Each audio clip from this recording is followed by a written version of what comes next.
The art of being alone by Renuka Gavrani. लेकिन ये किताब सिर्फ अकेले रहने की बातें नहीं करती, ये सिखाती है अकेले रहकर खुद से जुड़ने की कला।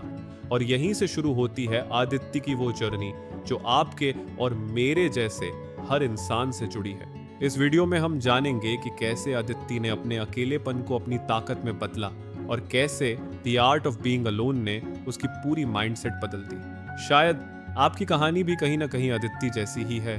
तो चलिए शुरू करते हैं ये सफर खुद से मिलने का। आदित्य एक ऐसी लड़की जो हमेशा से परफेक्ट बनने की कोशिश में लगी रही। स्कूल में हमेशा टॉप करना, कॉलेज में बेस्ट प्लेसमेंट लेना और फिर एक बड़ी कंपनी में शानदार जॉब। कहने को उसकी जिंदगी इंस्पिरेशन थी। हर कोई उसे देखकर बोलता, वाह क्या लाइफ है आदित्य की। लेकिन जो कोई नहीं जानता था वो थी आदित्य की अंदर की चुप्पी। दिन भर की भाग दौड़, एंडलेस मीटिंग्स, सोशल मीडिया पर मुस्कुराते हुए फोटोज। लेकिन रात को जब आदित्य अपने कमरे में अकेली होती थी तब उसे अपने अंदर एक खालीपन सा महसूस होता था। कई बार वो सोचती थी, सब कुछ तो है मेरे पास, फिर भी क्यों लगता है कि कुछ मिसिंग है। कभी बचपन के दोस्त याद आते थे, कभी पुराने सपने। लेकिन अब तो सब कुछ इतना मैकेनिकल हो गया था कि खुद से बात करना भी भूल गई थी। उसे हमेशा सिखाया गया था, बिजी रहो, काम करो, सक्सेस हासिल करो। लेकिन कभी किसी ने नहीं बताया था कि जब काम और सक्सेस भी आपको अधूरा महसूस कराए तब क्या करना चाहिए। आदित्य ने अपनी फीलिंग्स को समझने की बहुत कोशिश की, लेकिन वो उलझती ही चली गई। बाहर से सब कुछ नॉर्मल था, पर अंदर से एक स्ट्रगल, एक बेचैनी जो किसी को नजर नहीं आती थी। और फिर एक दिन एक रैंडम इवनिंग पर जब आदित्य किताबों की एक छोटी सी दुकान में बिना किसी प्लान के घूम रही थी, उसकी नजर एक किताब पर पड़ी, the art of being alone. उसने बस यूं ही वो किताब उठा ली। सोचा शायद ये कुछ अलग होगा। उसे उस वक्त तो खुद भी नहीं पता था कि ये एक रैंडम डिसीजन नहीं था, बल्कि उसकी जिंदगी का सबसे इंपॉर्टेंट टर्निंग पॉइंट बनने वाला था। क्या सच में एक किताब अकेलापन दूर कर सकती है? क्या अकेलापन कोई डिजीज नहीं बल्कि एक हिडन गिफ्ट हो सकता है? आगे इस वीडियो में हम देखेंगे कि कैसे आदित्य ने the art of being alone से सीखे छोटे छोटे लेसन्स को अपनी लाइफ में उतारा और कैसे उसने खुद को फिर से खोजा। रुको, क्योंकि ये कहानी सिर्फ आदित्य की नहीं है, ये हर उस इंसान की कहानी है जो भीड़ में खुद को खो चुका है। आदित्य ने जब the art of being alone का पहला पन्ना पलटा तो उसे नहीं पता था कि यह किताब सिर्फ पढ़ने के लिए नहीं बल्कि समझने, महसूस करने और जीने के लिए लिखी गई है। ये किताब उन लोगों के लिए नहीं है जो अकेले हैं, ये उन लोगों के लिए है जो अकेलेपन से डरते हैं, जो अपने आसपास लोगों की भीड़ के बावजूद खुद से कटे कटे से महसूस करते हैं। रेणुका गवरानी ने इस किताब में कोई थ्योरी नहीं दी। उन्होंने कोई कॉम्प्लिकेटेड साइकोलॉजी या हैवी मोटिवेशन कोट्स नहीं डाले। उन्होंने बस वो बातें लिखी जो हम सब अंदर ही अंदर महसूस करते हैं लेकिन कह नहीं पाते। किताब की शुरुआत ही एक सीधा सवाल करती है, क्या अकेलापन वाकई में इतना बुरा है जितना हमें बताया गया है?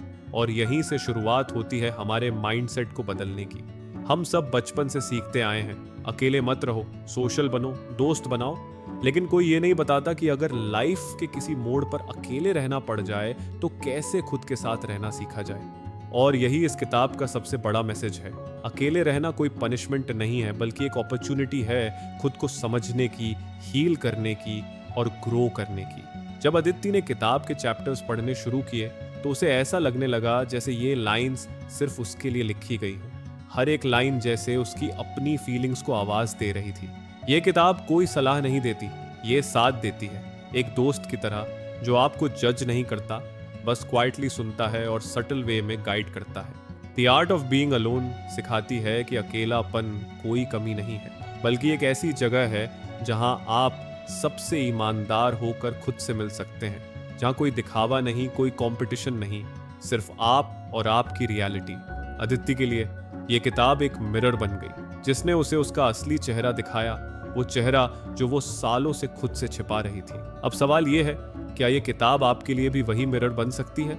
आगे हम जानेंगे कि इस किताब के पहले ही चैप्टर ने आदित्य की सोच को कैसे हिला कर रख दिया और कैसे शुरू हुआ उसका असली ट्रांसफॉर्मेशन। किताब का पहला चैप्टर शुरू होता है एक सिंपल लाइन से, loneliness isn't always a problem, sometimes it's a pause that life gives you to meet yourself. Aditya के लिए ये लाइन किसी वेकअप कॉल जैसी थी, क्योंकि उसने कभी अकेलेपन को कुछ अच्छा नहीं माना था। उसके लिए अकेलापन मतलब कुछ गलत हो जाना, जैसे कोई भारी कमी या फिर फेलियर। लेकिन इस चैप्टर में रेणुका गवरानी बताती हैं कि लोनलीनेस और सॉलिट्यूड ये दो अलग चीजें हैं। लोनलीनेस जब आप किसी को मिस करते हो, जब आपको लगता है कि कोई आपकी बात समझ नहीं रहा। लेकिन सॉलिट्यूड जब आप अपने साथ रहना सीखते हो और उस साइलेंस में कंफर्ट महसूस करते हो। आदित्य को पहली बार समझ आया कि वो अकेली नहीं है क्योंकि वो वीक है, बल्कि इसलिए क्योंकि उसकी लाइफ में अब एक नई शुरुआत हो रही है बिना किसी डिस्ट्रैक्शन के खुद से मिलने की। उसे याद आया बचपन का वो टाइम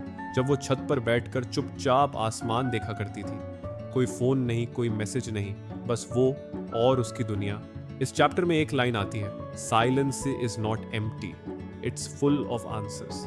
और यही लाइन आदित्य के दिल में बैठ गई, क्योंकि वो जितना अकेलेपन से भाग रही थी, असल में वो उतना ही खुद से दूर जा रही थी। ये चैप्टर बताता है कि हम अकेलेपन को इतना बड़ा प्रॉब्लम क्यों बना देते हैं, क्योंकि हमारे अंदर हमेशा ये डर होता है कि अगर हम अकेले रहे तो शायद हमें खुद की वो सच्चाई भी देखनी पड़ेगी जिसे हम सच से छिपाते आए हैं। और यही डर हमें सोशल मीडिया की तरफ भागने पर मजबूर करता है। रील्स, स्टोरीज, चैट्स, बस खुद को डिस्ट्रैक्ट करते रहो ताकि खुद के अंदर की आवाज सुननी न पड़े। लेकिन इस बार अदिति ने भागना बंद कर दिया। उसने उस खाली कमरे में बैठकर खुद से एक सवाल किया, मैं अपने लिए कौन हूं जब कोई दूसरा नहीं है? और यही सवाल इस चैप्टर का सोल है। रेणुका गवरानी इस हिस्से में बार बार रिमाइंड करती है, अकेलापन कोई परमानेंट स्टेट नहीं है, ये एक फेज है, एक ऐसा टाइम जो हमें मौका देता है समझने का कि हम अंदर से क्या हैं, क्या चाहते हैं और किस चीज से हमें असली खुशी मिलती है। आदित्य ने अकेलेपन को एक पनिशमेंट की तरह नहीं, एक प्रोसेस की तरह देखना शुरू किया और उसी प्रोसेस में वो रोज थोड़ा थोड़ा खुद से जुड़ने लगी। आगे इस वीडियो में हम जानेंगे कि कैसे इस किताब का दूसरा चैप्टर, एकांत में आत्मखोज, आदित्य के अंदर की क्लैरिटी और हीलिंग की शुरुआत बन गया। जब आप अकेले होते हो तो दो चीजें हो सकती हैं, या तो आप खुद से भागने लगते हो या फिर पहली बार खुद को देखना शुरू करते हो। आदित्य अब धीरे धीरे भागना बंद कर चुकी थी।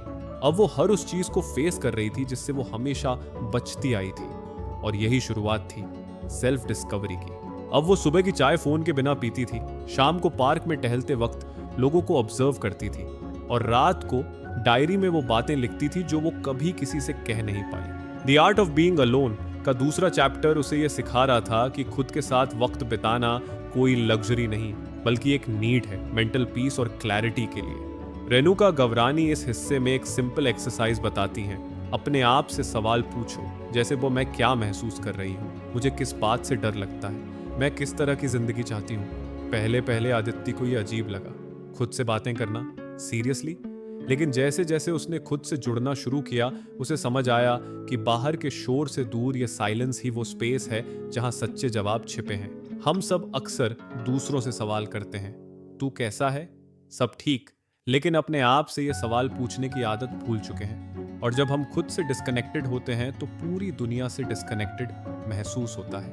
आदित्य ने अब ये समझ लिया था कि सेल्फ डिस्कवरी कोई सडन रियलाइजेशन नहीं होती, ये एक स्लो पर्सनल जर्नी होती है। वो छोटी छोटी बातें नोट करने लगी, उसे कब अच्छा लगता है, कौन से लोग उसकी एनर्जी ड्रेन करते हैं, कौन सी मेमोरीज उसे बार बार पीछे खींचती हैं। और इन सवालों के जवाब कहीं बाहर नहीं थे, वो सब उसके अंदर ही थे, बस उन्हें सुनने के लिए उसे एकांत में बैठना पड़ा। इस चैप्टर में एक बहुत गहरी लाइन है, जब तक आप खुद को नहीं जानते तब तक आप किसी और के साथ ऑनेस्टली कनेक्ट नहीं कर सकते। और यही बात आदित्य की सोच में बदलाव ला रही थी। अब वो अकेली थी, लेकिन लॉस्ट नहीं, कंफ्यूज थी, पर हेल्पलेस नहीं। एकांत अब उसके लिए एक डर नहीं था, वो एक रास्ता बन चुका था खुद तक पहुंचने का। आगे इस वीडियो में हम देखेंगे कि कैसे अगले चैप्टर में आदित्य अपने अंदर की क्रिएटिविटी और पैशन को दोबारा खोजती है और कैसे एकांत उसकी सबसे बड़ी इंस्पिरेशन बनता है। एक समय था जब आदित्य का हर दिन बस एक चेकलिस्ट बन चुका था, सुबह उठो, काम करो, मीटिंग्स निपटाओ, खाना खाओ और फिर थक कर सो जाओ। जिंदगी चल तो रही थी, लेकिन उसमें कोई रंग नहीं था, कोई एक्साइटमेंट नहीं, कोई क्यूरियोसिटी नहीं, बस एक रूटीन। लेकिन जब उसने एकांत को एक्सेप्ट करना शुरू किया तो कुछ बदला। अब उसके पास वक्त था अपने लिए। अब जब वो खुद से बात करती थी तो कुछ नया सोचना शुरू कर चुकी थी, और यहीं से शुरू हुई उसकी रचनात्मकता की वापसी। The art of being alone के तीसरे चैप्टर में रेणुका गवरानी कहती हैं, क्रिएटिव होने के लिए आपको इंस्पिरेशन की नहीं, स्पेस की जरूरत होती है। और ये बात आदित्य के दिल को छू गई। उसने वो सब एक्टिविटीज फिर से उठाई जो उसने कभी कॉलेज में की थी, पेंटिंग, जर्नलिंग, किताबें पढ़ना, रैंडम थॉट्स लिखना। अब खाली वक्त बोरियत नहीं देता था, वो एक कैनवस बन गया था, नए आइडियाज, नई फीलिंग्स और नए ड्रीम्स से भरा हुआ। एक बार उसने अपनी पुरानी नोटबुक निकाली जिसमें कॉलेज के दिनों में लिखी गई पोएट्री थी और उसे एहसास हुआ कि उसके अंदर अभी भी वो क्रिएटिव स्पार्क जिंदा है, बस वो उसे नजरअंदाज करती आ रही थी। अब रात की खामोशी डरावनी नहीं लगती थी, वो एक अपॉर्चुनिटी बन गई थी कुछ नया बनाने की, खुद को एक्सप्रेस करने की। रेणुका इस चैप्टर में कहती है, जब आप अकेले होते हो तो आपकी इमेजिनेशन ज्यादा लाउडली बात करती है, क्योंकि तब आपके आसपास का शोर बंद होता है और अंदर की आवाज खुलकर सामने आती है। अदिति अब वो लड़की नहीं थी जो सिर्फ प्रेजेंटेशंस बनाती थी, अब वो अपनी फीलिंग्स को वर्ड्स में ढालती थी, अपनी खाली दीवारों पर रंग भरती थी। अब उसकी जिंदगी सिर्फ डेडलाइन से नहीं चलती थी, अब उसमें ड्रीम्स भी थे।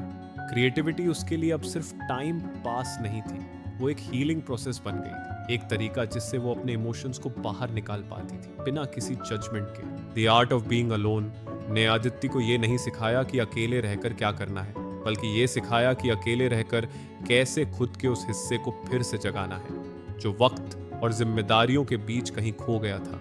आगे इस वीडियो में हम जानेंगे कि कैसे इस किताब का अगला चैप्टर आत्मनिर्भरता और आत्मविश्वास आदित्य को वो स्ट्रेंथ देता है जिसकी उसे सबसे ज्यादा जरूरत थी। अकेले रहना सिखाने के बाद अब किताब आदित्य को एक और बड़ा सबक देने वाली थी, खुद पर भरोसा करना। The art of being alone के इस चैप्टर में रेणुका गवरानी एक बहुत इंपॉर्टेंट बात कहती है, सेल्फ रिलायंस शुरू होती है खुद को एक्सेप्ट करने से, और आदित्य के लिए ये सबसे मुश्किल लेकिन सबसे जरूरी स्टेप था। अब तक आदित्य हमेशा दूसरों के वैलिडेशन पर जीती आई थी, फैमिली की एक्सपेक्टेशंस, सोसाइटी का अप्रूवल, सोशल मीडिया के लाइक्स और कमेंट्स। उसने कभी खुद से ये नहीं पूछा था कि जो वो कर रही है वो वाकई उसे खुश करता है या नहीं। लेकिन अब अकेले रहकर खुद के साथ ऑनेस्ट रहते हुए उसने जाना कि असली कॉन्फिडेंस दूसरों से नहीं खुद से आता है, और सेल्फ रिस्पेक्ट का मतलब है खुद के डिसीजंस पर भरोसा करना, चाहे दुनिया कुछ भी कहे। आदित्य ने छोटे छोटे कदमों से शुरुआत की, नो कहना सीखा जब उसे कुछ अच्छा नहीं लगता था, अपनी चॉइसेस के लिए गिल्टी फील करना छोड़ दिया, अपने पैशन को इंपॉर्टेंस देना शुरू किया बिना किसी एक्सप्लेनेशन के। The art of being alone उसे सिखा रही थी कि दूसरों से एक्सेप्ट होने का इंतजार मत करो। जब आप खुद को पूरी तरह एक्सेप्ट कर लेते हो तो दुनिया की ओपिनियंस आपके लिए उतनी इंपॉर्टेंट नहीं रह जाती। पहले जो आदित्य छोटी छोटी बातों पर खुद को जज करती थी, अब वही आदित्य खुद से प्यार करना सीख रही थी। पहले जो हर रिजेक्शन से टूट जाती थी, अब वही आदित्य हर चैलेंज को एक लर्निंग अपॉर्चुनिटी की तरह देखने लगी थी। रेणुका गवरानी इस चैप्टर में एक बहुत खूबसूरत एग्जाम्पल देती है, अगर आप खुद पर भरोसा नहीं करेंगे तो आप हमेशा दूसरों के डिसीजन पर डिपेंड रहेंगे, और ये डिपेंडेंस ही सबसे बड़ी कमजोरी बन जाती है। आदित्य को अब समझ आ गया था कि जो लोग सबसे ज्यादा कॉन्फिडेंट दिखते हैं वो भी कभी ना कभी खुद को लेकर अनश्योर होते हैं। फर्क बस इतना है, वो लोग खुद से भागते नहीं, खुद को समझने और एक्सेप्ट करने की कोशिश करते हैं। अब आदित्य किसी परफेक्ट लाइफ का सपना नहीं देख रही थी, अब वो एक ऐसी लाइफ चाहती थी जिसमें वो खुद को पूरी तरह से अपना सके, अपनी कमजोरियों के साथ, अपनी ताकत के साथ। आगे इस वीडियो में हम जानेंगे कि कैसे आखिरी चैप्टर एकांत में आनंद आदित्य की इस पूरी जर्नी को एक ब्यूटीफुल और मीनिंगफुल एंडिंग तक पहुंचाता है। एक समय था जब आदित्य अकेले रहने से डरती थी, अब वही अदिति अकेले रहने में खुशी ढूंढने लगी थी। The art of being alone का आखिरी चैप्टर अदिति के लिए एक नया दरवाजा खोलता है, जहां अकेलापन अब एक बोझ नहीं रहा बल्कि एक गिफ्ट बन गया था। अब अदिति खाली वक्त से भागती नहीं थी, अब वो उस वक्त को खुद के साथ सेलिब्रेट करती थी। चाय की एक कप के साथ बालकनी में बैठना, अकेले मूवी देखना, कभी कभी बिना किसी प्लान के रैंडम स्ट्रीट्स एक्सप्लोर करना, ये सब अब उसे अच्छा लगने लगा था। The art of being alone में रेणुका गवरानी एक सिंपल बात कहती है, खुश रहने के लिए किसी का होना जरूरी नहीं, खुद का होना काफी है। और अदिति ने ये बात अपनी लाइफ में सच होते देखा। अब वो समझ चुकी थी कि असली हैप्पीनेस बाहरी चीजों से नहीं आती, ना रिलेशनशिप से, ना मनी से, ना अचीवमेंट से। असल खुशी तब आती है जब आप अपनी कंपनी में कंफर्टेबल हो जाते हो, जब आप उस चुप्पी में भी मुस्कुरा सकते हो, जब आपको किसी से अप्रूवल नहीं चाहिए होता, जब आपकी अपनी प्रेजेंस ही आपके लिए काफी बन जाती है। अदिति ने अब लाइफ को एक अलग नजरिए से देखना शुरू किया। हर छोटी चीज में खुशी ढूंढना, एक अच्छी किताब पढ़ना, खुद के लिए खाना बनाना, पुराने सॉन्ग सुनते हुए यादों में खो जाना। अब अकेलापन उसके लिए एक वीकनेस नहीं था, वो उसकी स्ट्रेंथ बन गया था। अब उसे खुद से बात करने के लिए भीड़ की जरूरत नहीं थी। The art of being alone ने अदिति को सिर्फ सरवाइव करना नहीं सिखाया, उसने उसे थ्राइव करना सिखाया, खुद के साथ, खुद के टर्म्स पर। और आज अगर आप अदिति से पूछेंगे कि क्या वो अकेली है, तो वो मुस्कुराकर कहेगी नहीं, मैं अपनी सबसे अच्छी कंपनी के साथ हूँ, खुद के साथ। आगे इस वीडियो में हम इस पूरी जर्नी का एक आखिरी निचोड़ निकालेंगे, एक ऐसा मैसेज जो शायद आपके अंदर भी कोई नई शुरुआत कर दे। अदिति की कहानी हमें एक बहुत बड़ी सच्चाई सिखाती है कि अकेलापन कोई सजा नहीं है, ये एक मौका है, मौका खुद को जानने का, खुद को हील करने का और खुद को ग्रो करने का। इस दुनिया में हम सबको सिखाया जाता है कि साथ रहने से ताकत मिलती है, लेकिन बहुत कम लोग सिखाते हैं कि खुद के साथ रहकर भी आप अपने सबसे मजबूत वर्जन बन सकते हैं। The art of being alone हमें याद दिलाती है कि दूसरों के साथ अच्छा रिश्ता तभी बनता है जब सबसे पहले हमारा खुद से रिश्ता अच्छा हो। अगर हम खुद को नहीं समझते, खुद को नहीं एक्सेप्ट करते, तो किसी और से भी रियल कनेक्शन नहीं बना सकते। आज अगर आप खुद को अकेला महसूस करते हैं, अगर आपके अंदर वो खालीपन है जो कोई और भर नहीं पा रहा, तो शायद ये वक्त है खुद से मिलने का। शायद ये वो चुप्पी है जो आपको खुद की सच्ची आवाज सुनाने आई है। अकेलापन आपकी कमजोरी नहीं है, ये वो सफर है जो आपको खुद के सबसे प्यारे, सबसे सच्चे वर्जन तक ले जाएगा। जिस दिन आप खुद के साथ कंफर्टेबल हो गए, उस दिन आपको किसी भीड़, किसी अप्रूवल की जरूरत नहीं पड़ेगी। अदिति ने यह सफर शुरू किया था अकेलेपन के डर से, लेकिन उसने इस सफर को खत्म किया खुद से प्यार के साथ। और आज आप भी इस सफर को शुरू कर सकते हैं, क्योंकि कहीं ना कहीं हर किसी के अंदर एक अदिति छुपी है जो बस खुद से मिलने का इंतजार कर रही है। अगर इस कहानी ने आपके दिल को कहीं छू लिया हो, अगर आपको भी कभी अकेलेपन ने घेरा हो, तो आज एक छोटा सा कदम खुद के लिए उठाइए। इस वीडियो को लाइक करना मत भूलिए, क्योंकि शायद किसी और को भी इस कहानी की जरूरत हो। अगर आप भी अपनी फीलिंग्स शेयर करना चाहते हैं तो नीचे कमेंट बॉक्स खुला है, बताइए आपने अपने अकेलेपन को कैसे महसूस किया है। और अगर आप चाहते हैं कि इस तरह की और इंस्पायरिंग कहानियां आपके तक पहुंचती रहें, तो चैनल को सब्सक्राइब कर लीजिए और हाँ, बेल आइकॉन जरूर दबाइए, ताकि जब भी अगली कहानी आए आप उसे सबसे पहले सुन सकें। याद रखिए, अकेले रहना भी एक आर्ट है और आप उस आर्ट को मास्टर कर सकते हैं। शुरुआत बस खुद से दोस्ती करने से होती है। मिलते हैं अगले वीडियो में एक नई कहानी के साथ। तब तक के लिए खुद के सबसे अच्छे दोस्त बनिए।